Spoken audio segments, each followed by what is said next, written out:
बच्चों, आज हम आपको घातांक के बारे में समझाएंगे। ये लिखा है घातांक। घातांक को इंग्लिश में एक्सपोनेंट्स कहते हैं। एक्सपोनेंट्स कहते हैं। देखिए, मैंने कुछ लिखा है मैंने 2 और 2 के ऊपर लिखा 3। तो ये आधार कहलाएगा आपका 2। आधार हो गया 2 और घात हो गई इसकी 3, यानी इसे बोलेंगे 2 की घात 3, यानी 2 की घात 3, इसे बोलेंगे 2 की घात 3। अब घातांक में घातांक यानी घात में जो अंक है, पावर में जो अंक है, पावर का 2 की पावर 3 यानी 3 जो है ये घातांक हो गया। इसका घातांक क्या हो गया? 3 हो गया, यानी घात 3 हो गई। इसके बाद घातांक के कुछ नियम हैं बच्चों। घातांक के नियम,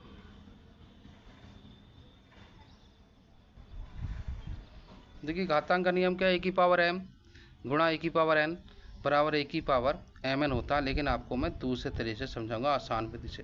जैसे 2 की पावर 3 इंटू 2 की पावर 2 लिखा है, तो अगर मल्टीप्लाई में है, गुणा के अंदर है, तो आप पावर को जोड़ देंगे। 2 की पावर 3 प्लस 2 बराबर 2 की पावर 5।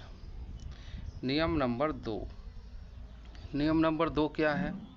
नियम नंबर 2 में 2 की पावर 5 और भाग का निशान लगा हुआ है और 2 की पावर 3 है, तो आप लिखेंगे 2 की पावर, भाग में घातें घटेंगी, 5 माइनस 3 यानी 2 की पावर 2।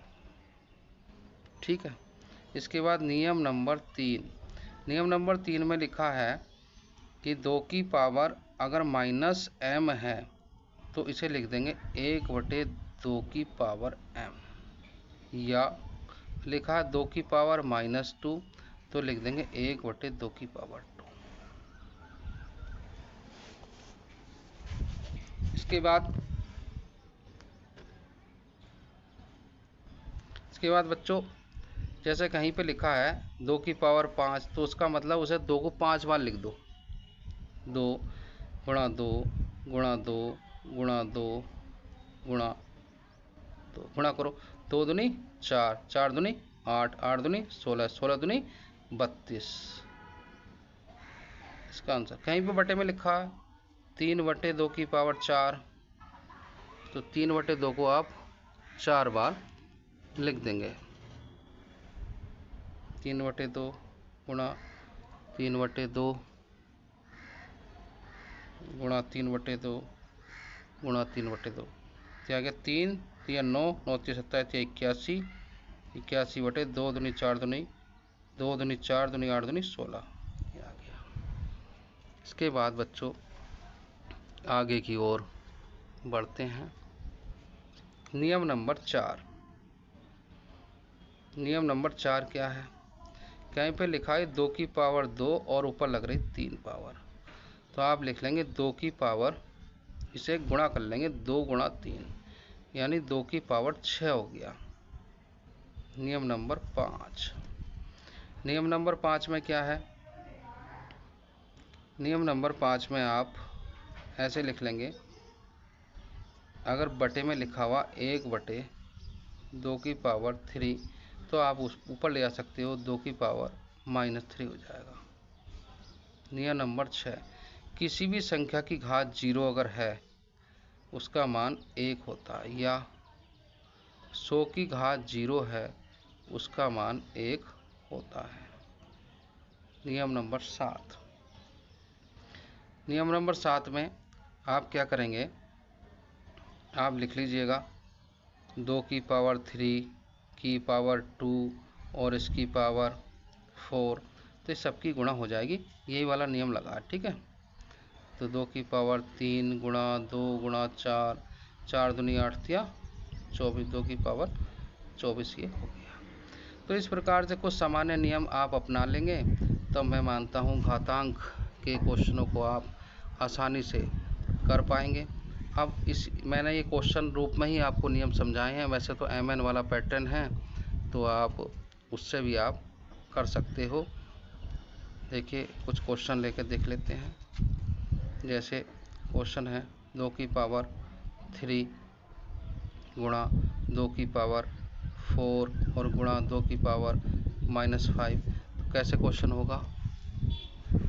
क्योंकि 2 की पावर गुणा में घात जुड़ जाती है, 3 + 4 जुड़ जाती है, लेकिन यहाँ माइनस लिखा है तो -5 कर लो। तो 2 की पावर हो गया 3 और 4 7 -5 बराबर 2 की पावर 2, और 2 की पावर 2 को लिखेंगे 2 गुणा 2, और 2 गुणा 2 बराबर हो गया 4 बच्चों। इसके बाद आगे चलते हैं। कहीं पे ये लिखा है 2 की पावर 3 भाग 2 की पावर 2 गुणा 2 की पावर 3। क्या करेंगे? यह -3, तो पहले आप 2 की पावर 3 लिख के इसे सॉल्व कर लेंगे गुणा वाले को। बोर्ड मास का नियम सिखाऊंगा मैं आपको।